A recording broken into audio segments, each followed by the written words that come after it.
ችግሮች የእድገት እርምጃን ከማደናቀፍ ይልቅ ግስጋሴንና እድገትን የሚያቀጣጥሉበትን ህይወት እንዴት እንኖራለን ብላችሁ ራሳችሁን ጠይቁ። ውድቀቶች የእድገት መወጣጫ መሰላል የሚሆኑበት ራሳችን ለራሳችን የምንነግረው ውስጣዊ ድምጾች ጥርጣሬን ሳይሆን የህይወት ህልሞችን የሚደግፉበትን ህይወት መኖርን አስቡ። ይህ የማይቻል በንድፈ ሐሳብ ደረጃ ብቻ ያለ አይደለም። ይህ ከተስተካከለ የአስተሳሰብ ቅኝት የሚመጣ የአእምሮ ልህቀት የሚፈጥረው ኃይል ነው። ትልልቅ የህይወት ግቦችን እያሳደዱ ትልቅ እርካታን እየፈለጉ ወይም በየቀኑ በበለጠ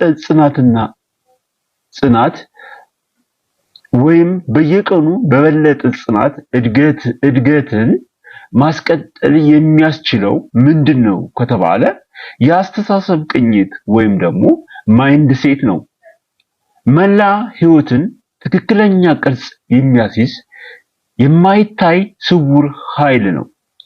ስለሆነም ዛሬ የአስተሳሰብን ቅኝት በመግራትና በመቆጣጠር እንዴት አእምሮአዊ ልህቀት ማምጣት እንደሚችሉ በዚህ ቪዲዮ ስለሚብራራ ሙሉውን እንዲከታተሉ አጽንኦት ሰጠን እንጋብዛችኋለን። እንኳን ወደ የአስተሳሰብ ቅኝት ወይም ደግሞ ማይንድ ሴት የአእምሮ ልህቀት ቻናል በደህና መጣችሁ። ልዩ የሆነውን ውስጣዊ ምቅ ኃይልን ለማሳደግ ግስጋሴን ከሚያግዱ እንቅፋቶች ነፃ ለመውጣት እና የዓላማና የስኬት ህይወትን ለመንደፍ ዝግጁ ከሆኑ በትክክለኛው ቦታ ላይ ናችሁ።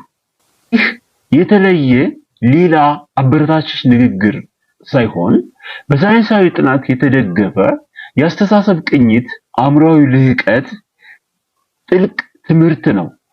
በተጨማሪም ዛሬውኑ ተግባራዊ ሊደረጉ የሚችሉ ተጨባጭ ስልቶችን ወይም ስትራቴጂዎችን ተካተውበታልና ይህን ቪዲዮ ሲያዩ እስከመጨረሻው ይዩት።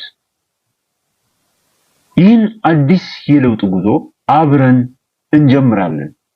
ሁሉም አስቀድሞ በአእምሮና በአስተሳሰብ ውስጥ ያለውን የኃይል ቁልፍ ለመፍታት የአስተሳሰብን ቅኝት ወይም ደግሞ ማይንድ ሴት በትክክል ምንድነው የሚለውን ማየት አስፈላጊ ነው። የአስተሳሰብ ቅኝት ወይም ደግሞ ማይንድ ሴት አእምሮን ወደ ኋላ በሚጎትቱ አስተሳሰቦች